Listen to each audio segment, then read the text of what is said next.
an adult child of a narcissist. Anna Valerius says, "Is there good in everyone?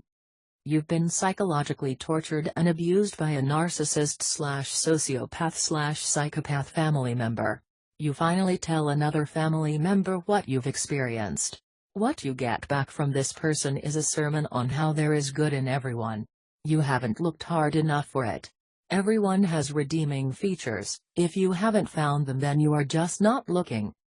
Implied in this sermon is that the deficiency is in you.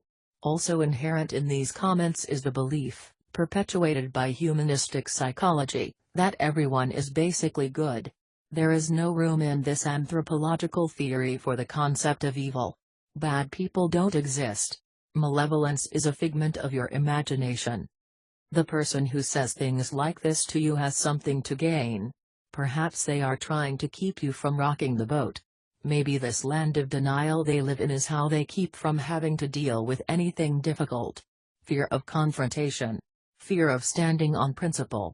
Lots of people are afraid of principle if by having one it'll cause them some discomfort. So they become unprincipled, which allows the evil people to flourish.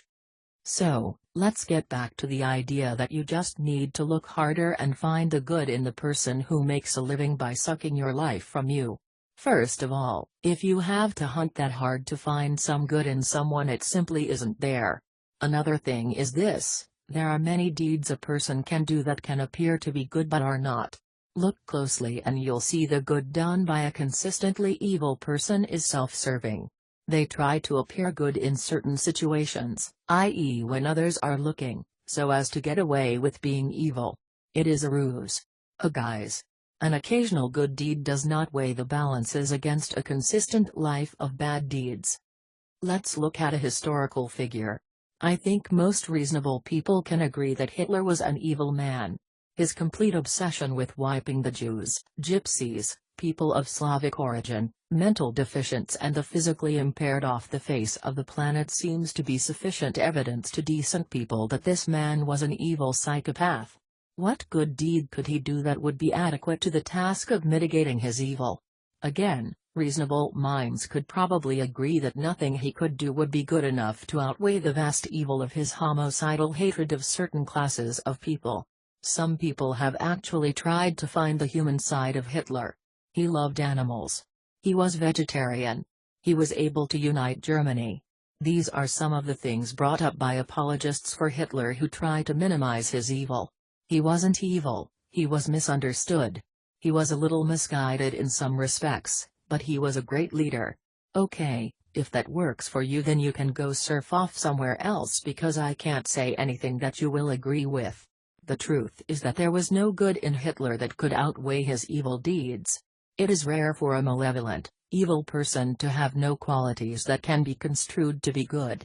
For the naive, the ridiculously stupid, or other evil people, those good qualities can outweigh a life of consistent evil. For the sane and principled, those good qualities are seen for what they are, a mask. An aberration.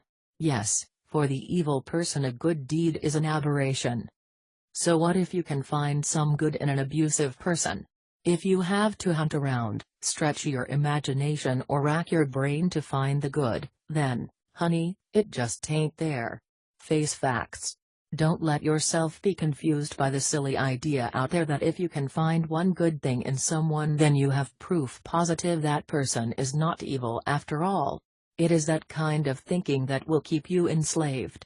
You are allowed to call evil by its right name. You are allowed to distance yourself from it. It is called self-preservation. Self-defense is a fundamental right of all living creatures. Exert your right to live. Shrug off the small-minded thinking out there that puts on such a pretense of bigness and righteousness by pretending that evil people aren't evil. In my mind, these mental midgets are just as dangerous because they do nothing to stop evil.